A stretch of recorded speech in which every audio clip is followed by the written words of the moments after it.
Bapak, Ibu, dan saudara-saudari yang terkasih, kita memasuki minggu yang ketiga, yaitu dikatakan minggu Gaudete atau minggu kegembiraan atau sukacita.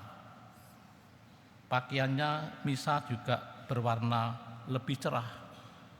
Gambaran pink biasanya digunakan sukacita pada hari Happy Valentine. Artinya Tuhan yang makin dekat kita diharapkan menyambut dengan sukacita. Kata sukacita, ingat, sukacita tidak sama dengan bahagia, tidak sama dengan happy. Sukacita adalah proses iman yang panjang yang harus dilalui dengan pengorbanan.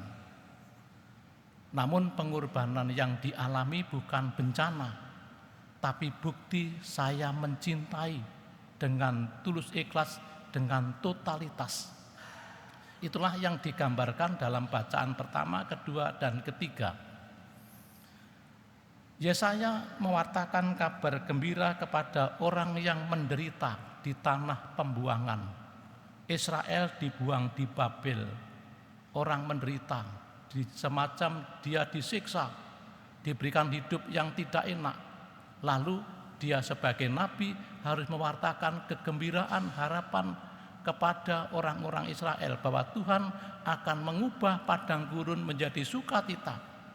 Padang belantara adalah menjadi taman bunga-bunga. Maka Tuhan akan hadir dan akan menyelamatkan. Kapan? Tidak jelas. Begitu juga Paulus mengatakan juga kepada kita semua di dalam bacaan kedua bahwa menyambut Tuhan itu bagaikan menanam tanaman dan menunggu saat panen. Dan seorang petani tidak bisa memaksakan, saya menanam hari ini, besok harus buah. Tidak. Maka inilah gambaran yang digambarkan di dalam tokoh-tokoh kitab suci. Yesaya memberikan gambaran sangat indah, padang gurun sukacita, tanah kering bersorak-sorai dan berbunga. Gambaran ini bukan sekedar metafora puitis, melainkan janji Allah yang nyata. Yesaya bernubuat tentang situasi umat yang mengalami padang gurun, hidup pembuangan dan keputusasaan, seolah-olah Allah hanya diam. Itulah yang terjadi dalam kehidupan kita. Sukacita sejati berasal dari Allah. Dengan janjinya, Tuhan bukan hanya membuat kita bahagia secara dangkal, melainkan mengubah kekeringan hidup kita menjadi kebun yang subur dan mengubah kesedihan menjadi tarian, kegagalan yang menjadi berkat, keputusasaan menjadi pengharapan. Maka dalam masa Advent ini kita dipanggil untuk percaya bahwa Allah sanggup dan rindu akan memuliakan hidup kita. Begitu juga gambaran Yakobus, bacaan kedua. Surat Yakobus mengajak untuk bersabar sampai kepada kedatangan Tuhan. Yakobus menggunakan gambaran petani yang menantikan hasil tanahnya yang dengan sabar. Petani tidak bisa memaksakan tanaman tumbuh lebih cepat. Ia hanya bisa menabur, merawat, menunggu dengan setia. Itulah yang terjadi dalam hidup rohani kita. Kita sering kepada Tuhan bertindak, ingin meminta supaya jadwalnya harus apa yang kita kehendaki. Kalau kita berdoa sekarang, tolong Tuhan, besok dikabulkan, terjadi mukjizat. Itulah yang terjadi.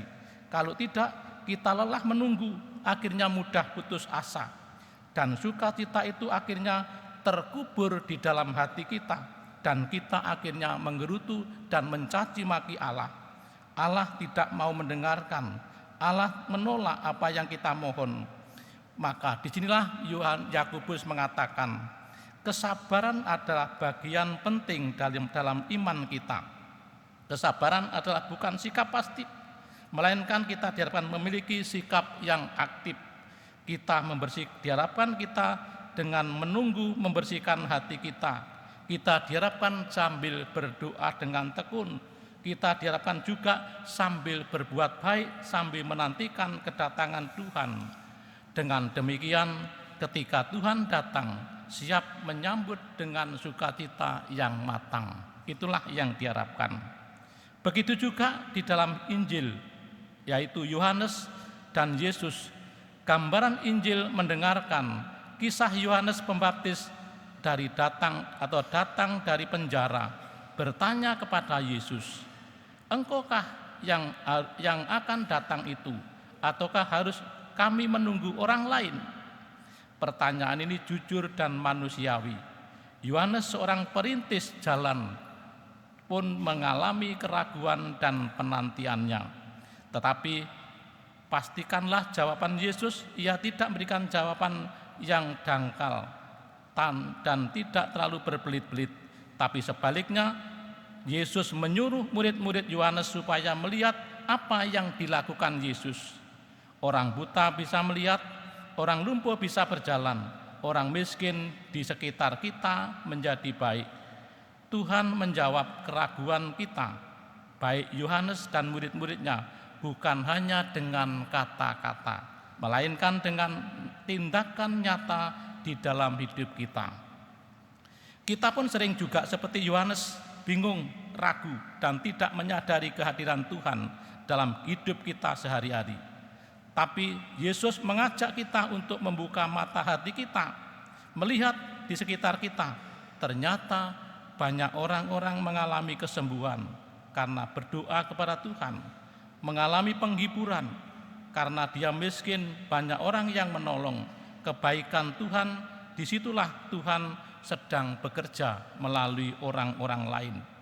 Maka 3 sikap yang harus kita lakukan seperti kepada Yesaya, seperti Yakobus, dan kepada Yohanes.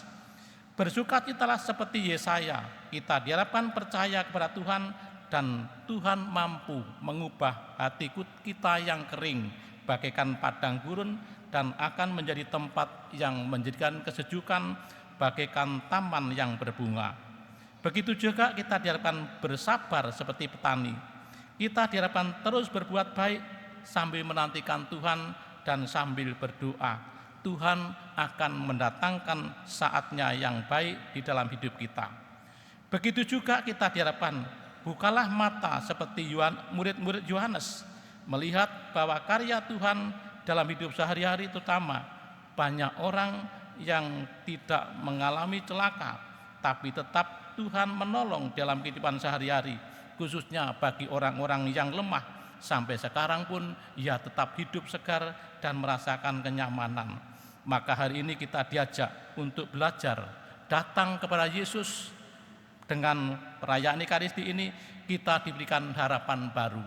Percayakah roti dan anggur yang kita terima sebagai tubuh dan darah Kristus adalah memberikan harapan baru kepada hidup kita.